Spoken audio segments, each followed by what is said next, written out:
Assalamualaikum warahmatullahi wabarakatuh. Sampurasun.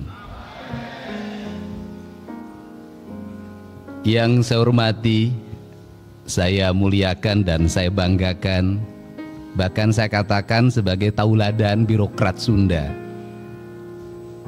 Gubernur Jawa Barat yang ke-17, Bapak Bayi Mahmudin.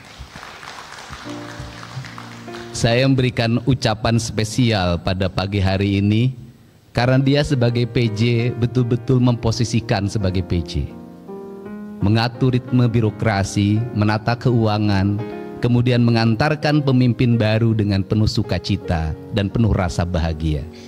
Dan ini pelajaran penting di saat orang hari ini krisis terhadap kejujuran. Maka saya berani berkata, Pak Bay adalah sosok pejabat yang sangat jujur.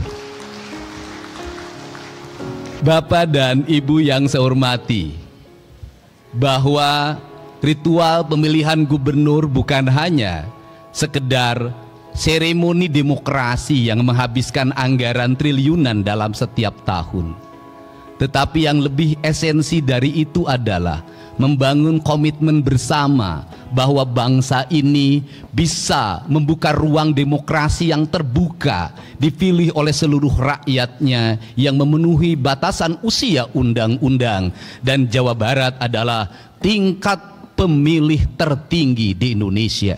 Demokrasi bisa berjalan dengan baik dan memberikan ketauladanan bagi kita semua. Dan paling penting adalah demokrasi harus melahirkan kesejahteraan publik.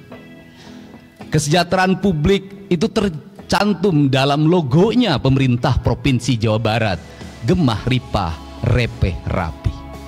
Gemah Ripah Repeh Rapi adalah kemanunggalan prinsip-prinsip dasar kehidupan yang dalam ajaran Sunda ada tujuan utama dalam hidup, yaitu mewujudkan manusia Pancawaluya. Manusia Pancawaluya adalah manusia yang cager, manusia yang bager, manusia yang benar, manusia yang pinter, dan manusia yang singer. Pancawaluya mengajarkan bagaimana pembangunan harus disusun berdasarkan sistematika kerangka dasar sebagai tahapan yang disebut dengan gerbang Pancaniti. Dalam tahapan itu yang pertama adalah manusia cager, artinya bahwa kesehatan warga adalah fondamen utama dalam kehidupan kita.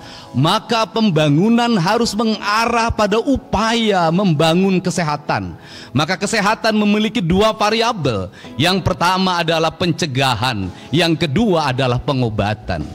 Kerangka berpikir kita hari ini teracuni oleh kerangka berpikir materialisme, di mana kesehatan selalu dipahami dengan obat-obatan, kesehatan selalu dipahami dengan alat kesehatan, kesehatan selalu dipahami dengan rumah sakit, kesehatan selalu dipahami dengan dokter yang memberikan resep, dokter yang mengoperasi. Seluruh kerangka itu, kalau terus-terusan itu menjadi tujuan utama dalam pembangunan, sampai dunia ini berakhir, kesehatan tidak akan pernah selesai. Kenapa? Kesehatannya bukan berbasis membangun manusia yang sehat, tetapi berbasis proyek kesehatan, berbasis bisnis kesehatan. Kalau kesehatan sudah menjadi proyek kesehatan dan bisnis kesehatan, maka Pancasila yang kita agung-agungkan sudah terdegradasi dalam materialisme, di mana manusia boleh mengeksploitasi orang lain demi kapitalisasi yang dimilikinya, di mana manusia boleh memiskinkan orang lain demi perusahaannya mendapat keuntungan. Kalau kita konsisten pada konsep Pancasila, kalau pada konsep silih asa, silih asi, silih asuh, maka kesehatan bukan hanya pengobatan, tapi kesehatan membangun manusia yang sehat, dimulai dari pola hidup yang sehat. Maka pola hidup yang sehat harus dimulai dari mana? Negara harus berkomitmen untuk menciptakan iklim yang sehat, membangun tata ruang yang baik, menjaga mata air, menjaga aliran air, menjaga sanitasi lingkungan, menjaga udaranya, menjaga seluruh alam semestanya dengan konsep papat kalima pancer, dengan konsep tritangtu di buana yang sering saya sampaikan dalam debat-debat terbuka.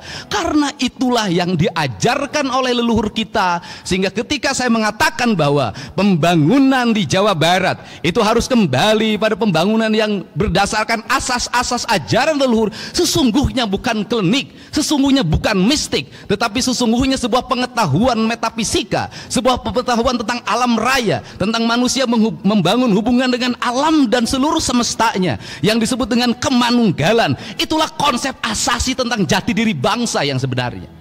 Untuk itu turunannya seperti apa? Maka turunannya gunung kudu awian, lengkop kudu balongan, lebak kudu sawahan. Maka merawat alam, membubarkan berbagai bentuk perangkat perusakan terhadap alam adalah komitmen terhadap alam, dan ujungnya adalah komitmen terhadap Tuhan, komitmen terhadap Allah Subhanahu wa Ta'ala. Bagi saya tidak berarti penyembahannya pada Allah kalau tangannya mengeruk kekayaan alam, menghancurkan ekosistem, menghancurkan ekologi, membuat kerusakan bagi orang lain, melahirkan penderitaan bagi orang lain. Bagi saya bertuhannya adalah bertuhan kebohongan.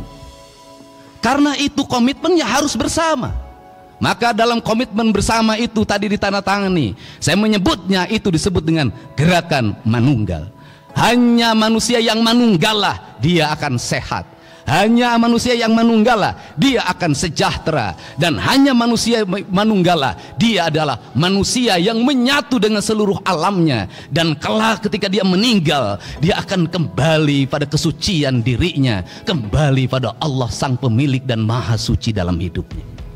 Perspektif itulah yang harus dibangun dalam kerangka berpikir ideologi pembangunan. Untuk itu dari sekarang saya minta seluruh konsepsi pembangunan di Jawa Barat harus berdasarkan asas kesehatan. Kir mobil harus asasnya kesehatan, menjaga keselamatan penumpangnya, menjaga keselamatan sopirnya, usia kendaraannya bukan hanya memenuhi perangkat administratif. IMB rumah harus memenuhi asas kesehatan, pembangunan bangunan harus memenuhi asas kesehatan. Maka kesehatan adalah piranti rekomendasi bagi seluruh kebijakan pembangunan. Tidak boleh pembangunan bertentangan dengan prinsip-prinsip dasar kesehatan. Kemudian yang kedua adalah upaya kita melakukan pengobatan. Maka seluruh perangkat pemerintah harus segera mengalokasikan pembiayaan, menyediakan puskesmas pembantu di tingkat desa dengan kekuatan layanan yang memadai, menyediakan puskesmas di tingkat kecamatan yang rawat inap dengan kerangka layanan yang memadai, memberikan rumah sakit layanan di setiap kabupaten kota, di mana satu rumah sakit di kabupaten kota yang satu memiliki spesialisi penyakit yang A, yang rumah sakit kabupaten lain yang B, yang kabupaten yang lain yang C. Maka yang disebut dengan pembangunan aglomerasi wilayah, saya menyebutnya dengan pembangunan wilayah kebudayaan. Dulu pemerintah kolonial menyebutnya ekskersidenan. Maka di ekskersidenan itulah harus tumbuh rumah sakit kabupaten kota yang satu sama lainnya saling mengisi. Yang satu unggul di paru-paru, yang lain unggul di kanker, yang lain unggul di bedah saraf. Maka investasi negara, investasi pemerintah provinsi harus mengarah pada itu. Apa yang menjadi kebutuhan publik? Maka awal yang harus dilakukan adalah membuat audit kesehatan bagi seluruh warga Jabar, sehingga kita tidak salah dalam merencanakan alat kesehatan, tidak salah dalam membeli obat. Untuk apa? Agar sesuai dengan culture-nya. Apa yang terjadi di Jawa Barat hari ini, ketika orang Garut dipatok ular, maka serumnya tidak ada di puskesmas. Untuk itu harus diidentifikasi secara ekologi. Di desa ini ular apa? Kalau mematuk petani, mematuk nelayan, mematuk buruh tani, maka kita harus sudah siap. Maka di desanya sudah ada serum bisa anti ular. Kerangka ini harus dibangun dalam capaian berpikir yang universal, tetapi tindakan-tindakannya harus bersifat lokal. Kemudian yang berikutnya adalah membuat gerakan. Ketika hari ini dicanangkan gerakan makan bergizi gratis, sesungguhnya itu adalah harapan. Harapannya apa? Harapannya anak-anak kita mendapat asupan gizi yang memadai. Hari ini anak-anak Jawa Barat mengalami problem di makanan. Kenapa? Ibunya sudah tidak memasak di rumahnya. Maka anak-anak jajan di pinggir jalan, maka anak-anak jajan dimanapun. Apa yang terjadi pada hari ini? Anak-anak meminum gula dengan kadar gula yang berlebihan yang dia dapatkan di warung-warung. Anak-anak memakan minyak-minyaknya, kadarnya sudah berhari-hari tidak diganti. Apa yang terjadi? Tingkat kesehatan derajat anak-anak menurun. Ketika tingkat derajat kesehatan anak-anak menurun, maka rumah sakit penuh dengan anak-anak, puskesmas penuh dengan anak-anak, maka kos pemerintah dihabiskan untuk biaya berobat. Padahal biaya berobat jauh lebih mahal dibanding dengan kita mencegah dari pengobatan. Yang kedua adalah kerangka cager, kerangka bager. Maka orang cager maka dia akan bager. Bager itu apa? Bager itu dalam kata orang Sunda yaitu orang yang memiliki kebersihan hati awalnya.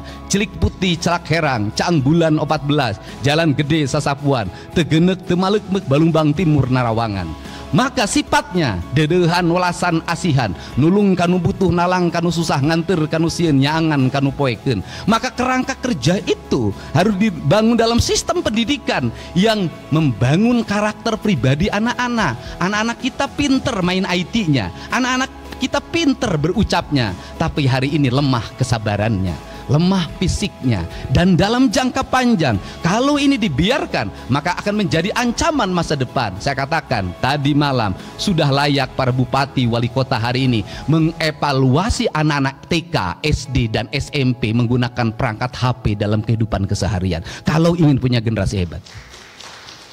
Belajar dengan membaca HP ternyata di negara-negara maju kini sudah ditinggalkan. Kenapa? Tidak meninggalkan jejak di dalam pikirannya. Membaca buku jauh meninggalkan jejak dibanding membaca perangkat digital. Tetapi di perangkat digital jejaknya tidak akan pernah hilang. Kemudian benar, maka orang benar itu apa? Orang yang ucap dan tingkahnya sama. Kalau sudah seperti itu maka tingkatan yang keempat, pinter.